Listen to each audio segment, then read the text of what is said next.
актовом зале Якутского коммунально-строительного техникума десятки студентов слушают лекции от разных преподавателей. Обучение началось еще в конце мая.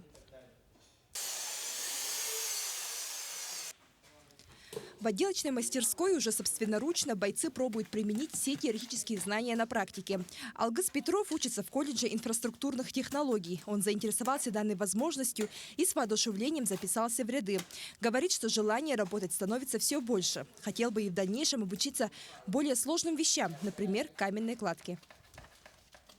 Эта профессия востребована, и в дальнейшем можно, спокойно можно, если я закончу учебу, я могу спокойно найти для себя подходящую работу по профессии. Профессиональную подготовку проходят 60 бойцов из разных образовательных организаций Якутска, в том числе и 8 девушек. Благодаря полученному гранту в размере около 800 тысяч рублей студенты обучаются бесплатно. Сама программа она нацелена на то, чтобы поддержать студенческие ряды, чтобы повысить их конкурентоспособность на рынке труда.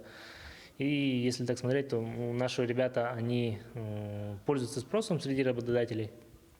И, получая специальность, они имеют больше конкуренцию и будут работать, думаю, в капитальном ремонте школ, в промышленных объектах, строительных компаниях.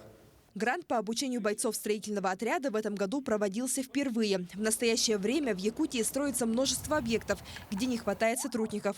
Поэтому в начале июля студенты сразу приступят к работе. Сейчас, если смотреть по потребности кадров в строительной отрасли, очень большая. Сейчас не хватает каменщиков, не хватает бетонщиков. Все профессии, которые задействованы в строительной отрасли, сейчас республика испытывает острую нужду. Поэтому актуальность подготовки очень высокая. По окончании обучения и успешной сдачи квалификационного экзамена бойцам будет выдано свидетельство о присвоении рабочей профессии, должности служащего штукатур 3-го разряда. Светлана Амосова, Артем Алексеев, Якутск.